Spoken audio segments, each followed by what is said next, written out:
नमस्कार मंडळी, आज मी बनवणार आहे हेल्दी असं पराठा। त्यासाठी लागणारं साहित्य आहे, इथे मी गव्हाचं पीठ घेतलेलं आहे।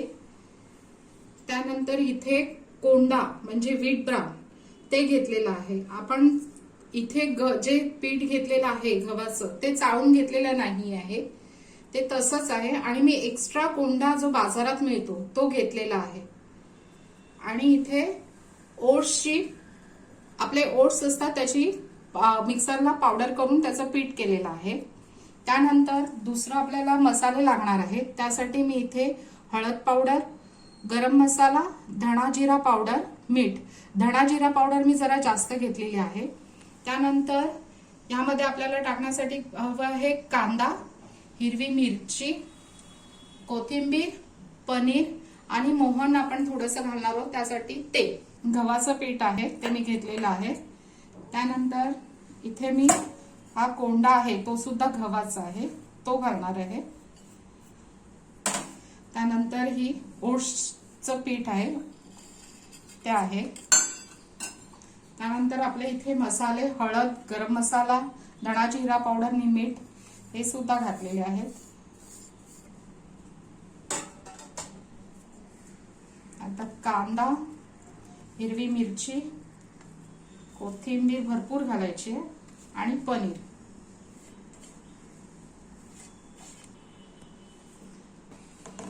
हे थोडंसं तेल वापरलेलं आहे, ते आपण पिठाला चांगलं चोळून घेऊ।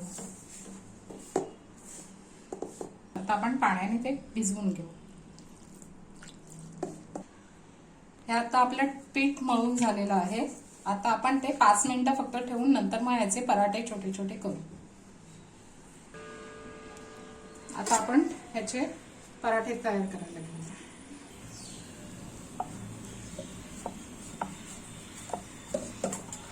जरा हा फाटेल पण, कारण कांदा आपण घातलेला आहे ना, तर कांद्यामुळे थोडंसं फाटण्याची शक्यता आहे। पण हलक्या हाताने आपण लाटून घेऊ। आता पराठा लाटलेला आहे, तवा तापलेला। आता आपण हा पराठा त्याच्यावर टाकू आणि शेकून घेऊ।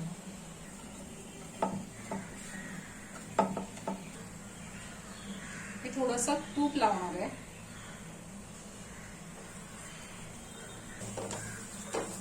थोडंसं तूप लावलेलं आहे, तर आपण भाजला गेला आहे, आपण सर्व करू।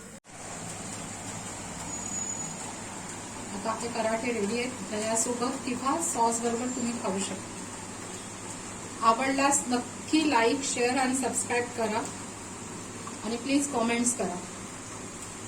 थँक्यू।